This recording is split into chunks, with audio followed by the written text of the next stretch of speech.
dari menurunnya hormon tersebut? Sama telur, ya, mana duluan? Pada kolesterol yang sangat tinggi, ya, yang memiliki resiko penyakit jantung, justru kita tidak memberikan estrogen cukup tinggi. Halo, kita ada di acara HWN di SKK Migas. Alhamdulillah yang datang saat ini hampir lebih dari 300 orang. Sukses banget. Ini teman-teman kanan saya. Insya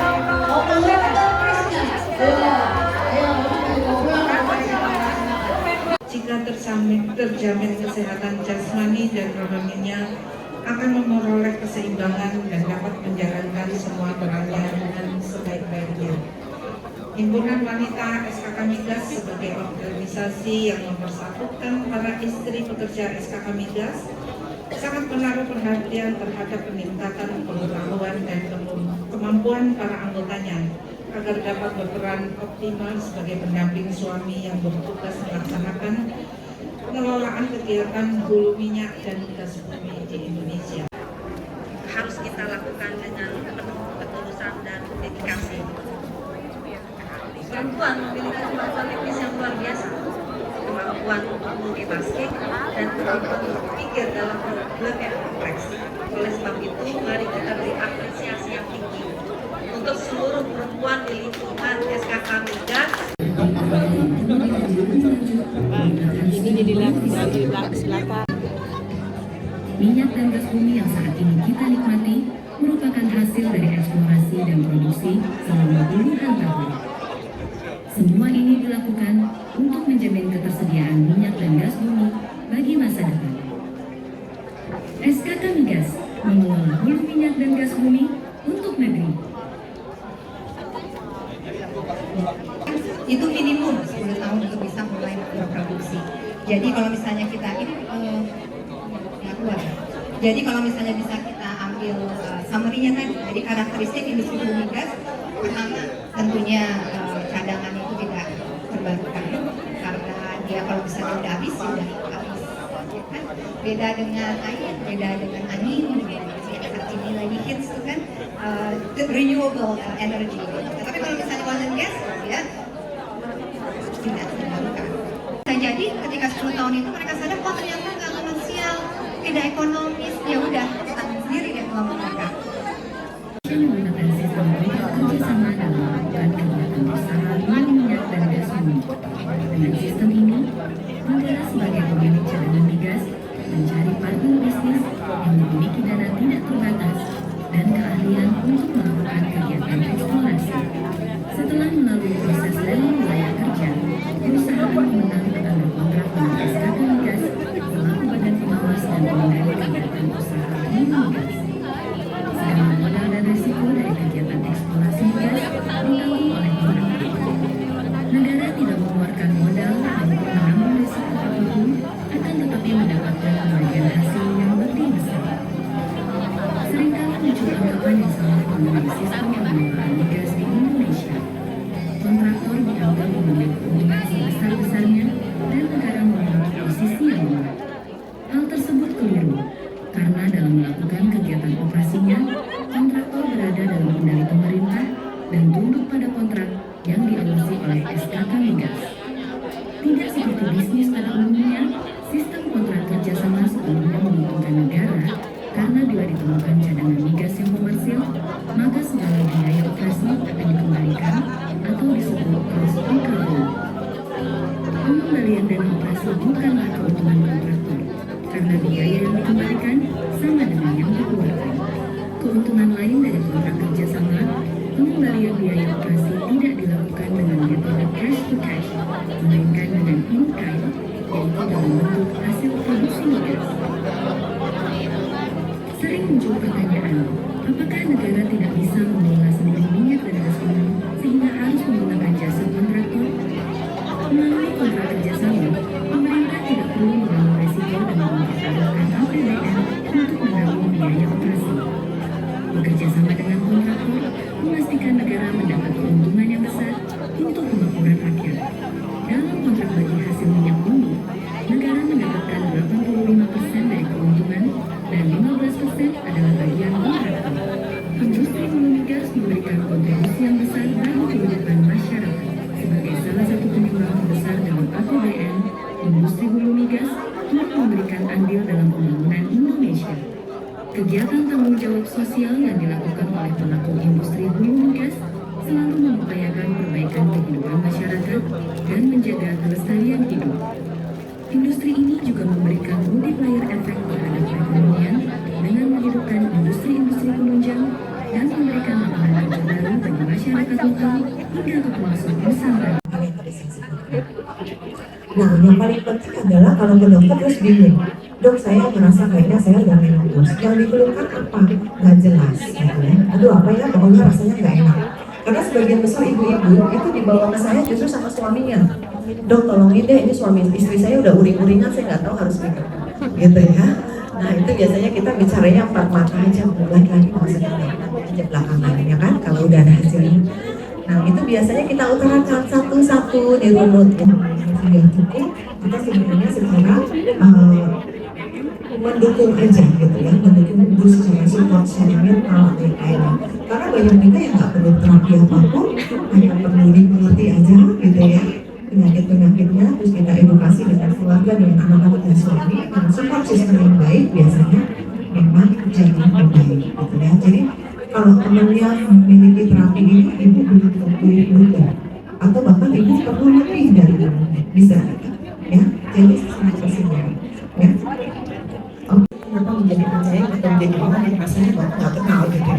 Dan itulah ini dia pengharapan dari si indung telur ini mengalami kekeringan atau yang kita sebut sebagai atrofi ya, itu secara fisik. Secara fungsi juga ya seperti tadi, risiko terjadinya demensia, Alzheimer ya, kita pelupa, kita sabarnya tipis banget, itu semuanya ya. Hot flashes tadi atau semburat panas tadi, beberapa ibu-ibu tadi sudah muncul tinggi lagi gitu. Yang mana selain menerima, tapi bagus juga kita mendapatkan ilmu-ilmu tadi gitu, karena ternyata semua itu memang ada sainsnya dan juga sekarang sudah semakin advance begitu ya, teknologi dan juga ilmu pengetahuan, sehingga bisa lebih meminimalisasi efek-efek gitu ya, atau mengoptimalkan juga proses tersebut sehingga kita bisa beraktivitas dengan normal dan optimal. Nah tadi juga sudah dikatakan bahwa masalah nutrisi ya, masalah gizi ini juga sebagai salah satu faktor yang akan mempengaruhi berbagai macam kesehatan sih ya dok ya, kesehatan, kemudian juga mental, spiritual, bahkan mungkin bahkan tadi juga dokter katakan anak-anak kita di usia muda itu juga sudah ada yang berhenti mens dan sebagainya, dan salah satu faktornya adalah karena gizi. Sampaikan mengenai genom ya dok ya, yang mana ternyata akan sangat membantu kita banget gitu untuk mengoptimalkan kesehatan dan lifestyle kita. Kita berikan tepuk tangan untuk Dr. Ida, silakan paparannya terkait dengan nutrisi dan gizi. Baik, terima kasih Mbak Maria, terima kasih Bapak Ibu yang sudah mengundang saya hari ini. Suaranya jelas ya. Oke, tadi Dr. Yeni sudah cerita banyak mengenai tubuh wanita, terutama di usia-usia kita. Nah sekarang supaya keluhan-keluhan yang cantik-cantik itu tidak memberatkan kita, kita butuh yang namanya dukungan nutrisi, salah satunya dari gaya hidup kita ya. Slide. Nah, kalau kita bicara wanita itu tidak semata-mata hanya sehat secara fisik. Jadi jangan ibu-ibu berkira kalau tidak ketemu dokter artinya saya sehat. Tidak seperti itu. Jadi yang disebut dengan sehat adalah ibu-ibu harus mempunyai kondisi mental, fisik, sosial yang baik. Nah untuk mencapai itu semua, Anda membutuhkan slide. Anda butuhkan yang namanya peranan dari banyak hal. Bukan cuma diri Anda sendiri. Anda butuh dukungan untuk melakukan gaya hidup sehat, slide. Anda butuh dukungan dari komunitas dan juga pengaruh budaya. Apalagi di Asia. Di Asia yang namanya budaya luar biasa peranannya. Kita tidak bisa kadang-kadang membawa adat kita sendiri. Makanya suka dikatakan, di mana tanah dipijak, di situ langit dijunjung. Ya, jadi artinya budaya itu peranannya besar sekali. Supaya apa? Supaya kita juga sehat secara mental dan sosial kita. Slide. Nah kalau bicara kasus ibu-ibu yang sudah mulai menapaki usia-usia selanjutnya Anda masuk ke fase yang dikenal sebagai perimenopause yang tadi sudah disebutkan. Pada usia-usia seperti itu, ibu-ibu lihat apa saja rapot yang akan keluar. Yang paling sering dikeluhkan adalah tuh hot flash ya, keringat malam hari. Anda rasa dengkulnya sakit, kalau pakai hak tinggi ya, high heels, cuma sebentar buat show doang. Habis itu duduk pakai yang jempek. Kalau naik turun tangga, dengkulnya bunyi kayak engsel, takut. Ini kerja tadi saya lihat ibu-ibu blak-bluk, ntar malam pasti minta tukang pijet, badannya rontok satu-satu ya. Nah itu tidak heran, memang itu koleksinya kita gitu. Nah sekarang kalau punya koleksi seperti itu, apa yang harus kita lakukan? Slide. Nah lagi slide. Terus lanjut. Nah ibu-ibu diminta lakukan gaya hidup sehat. Nggak ada kata lain. Kata kedua, kalau buat tambahan boleh aja. Namanya Anda bisa memberikan alternatif terapi ya. Misalnya Anda bisa aromaterapi, herbal treatment, pijet-pijet. Cuman sayang semua itu hanya sifatnya temporary. Ya tidak akan menyelesaikan masalah Anda sampai ke akarnya. Hanya buat penggembira aja ya. Ntar malam rontok wis aromaterapi, panggil tukang pijat. Oke, mampu aja. Besok moga-moga berkurang 50% ya. Tapi kalau mau langsung nol ya tidak bisa. Nah, yang berikutnya, ibu-ibu mungkin bisa tambahkan yang namanya terapi hormonal. Tapi ibu tidak boleh kepo. Karena netizen 62 ini suka kepo. Jadi, jangan lakukan sendiri, Anda mesti konsultasi dengan dokter kebidanan Anda. Karena itu adalah kompetensi dari mereka-mereka itu. Nah, sekarang saya akan fokus pada slide. Kita akan lihat mengenai modifikasi gaya hidup. Slide. Kalau bicara modifikasi gaya hidup, ini ada tipsnya ibu-ibu. Apa yang bisa Anda lakukan? Slide. Anda harus lakukan terus, jalanin dietnya, olahraganya. Lagi slide. Ya, lagi. Terus lanjutkan. Ya. Dan jangan lupa ibu-ibu juga harus manage stress. Anda tahu makan harus baik. Anda tahu Anda mesti bergerak. Anda mesti aktif. Nggak boleh makan tidur duduk atau mager. Tapi Anda harus ingat bahwa bisa juga Anda menjadi orang yang sehat secara paripurna. Sehat fisik, sehat mental, dan juga sehat sosial. Pasti nggak bisa. Nah sekarang kita akan lihat bagaimana manage dietnya. Slide. Ini ya ibu-ibu. Kalau Anda makannya berantakan seperti ini, dalam tubuh kita isinya apa yang mau gue ada. Nah gitu ya. Jadi ada coklat, ada gorengan, ada french fries, ada manis-manis, ada apa, semuanya ada di situ sudah kayak toko gitu ya. Masuk ke fase depresi. Bentuk yang paling Kemudian kita mempunyai lifestyle yang lebih baik lagi, khususnya di usia-usia yang tadi juga dokter Ida katakan rawan begitu. Dan tidak hanya nutrisi, tadi juga ada disarankan untuk berolahraga, berkegiatan fisik, dan terutama juga yang tidak kalah penting adalah stress management. Yang ternyata stres ini juga korelasinya ada dari nutrisi, ada dari hormon juga begitu ya. Ini jadi pabaliut gitu sebenarnya yang ada di dalam tubuh kita. Dan inilah pentingnya juga untuk mendapatkan informasi yang tepat agar juga bisa mendapatkan penanganan dan terapi yang tepat ya. Nah ini sebenarnya pengen banget saya ngobrol-ngobrol dengan dua narasumber kita, tapi juga karena waktu nih kayak udah menjelang makan siang begitu, mungkin kita langsung aja kasih kesempatan kepada netizen ya ini ya yang mau bertanya kepada dua dokter kita. Silakan, mungkin ada 3 pertanyaan nih, udah ada 1, 2, 3 ya. Kita langsung aja, boleh tolong mic-nya. ibu makan bukan bentuk kolesterol. Kalau bentuk kolesterolnya langsung itu ada di daging merah, ada di kulit ayam. Nah itu bentuk kolesterol. Ada di kuning telur, itu bentuk kolesterol. Ada di butter, itu langsung namanya kolesterol yang ditelan di mulut. Minyak kelapa sawit, minyak kelapa, ya minyak jenuh. Nanti dalam tubuh baru sumber-sumber makanan itu harus dihindari. Paham ya ibu-ibu?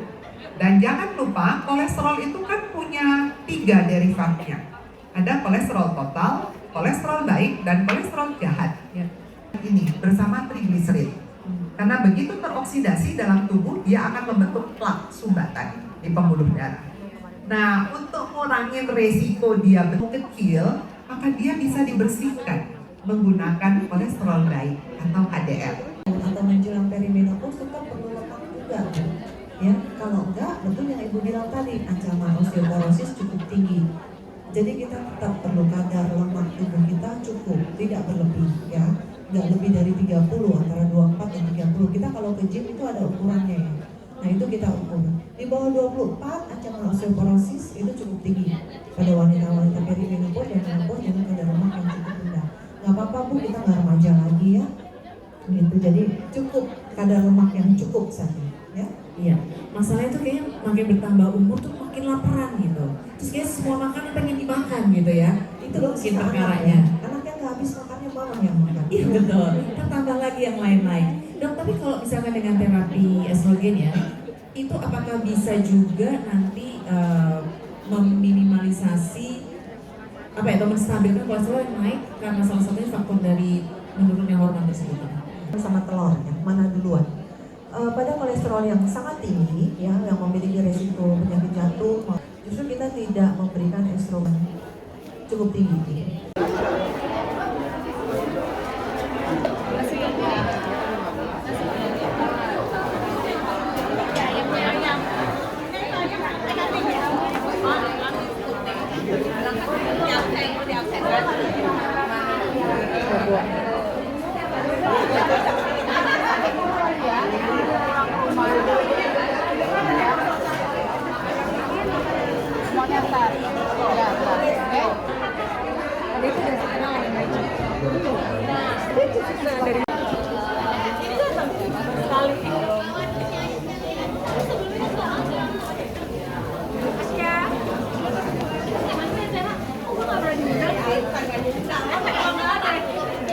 Ayo, Balina.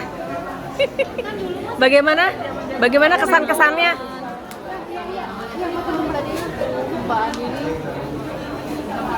Foto apa video? Oh, coba kesan-kesannya bagaimana? Saya sebagai panitia, acaranya lumayan ramai banget. Targetnya cuma 200-an, ternyata kayaknya melebihi 300. Dan ini adalah saya tenan-tenan. Ya, ini ada teman-temanku, UMKM yang keren banget, paman-paman. Pokoknya kamu jahit.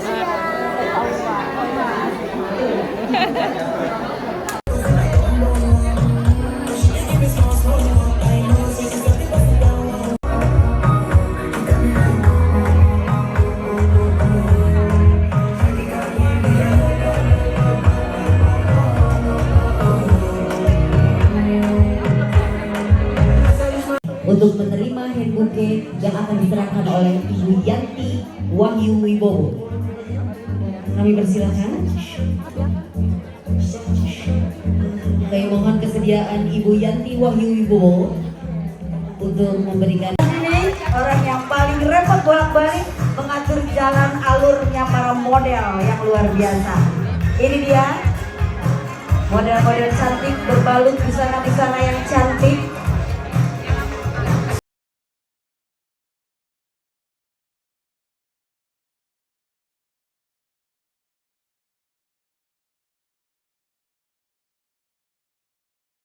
Pertama ini booth Metalgo, di sebelah mana? Mbak Metalgo, nah di sebelah situ. Ini ada informasi yang perlu Meli share ya. Dengerin ya Bu ya. Bu. Ya. Dia ngegosip. Dengerin.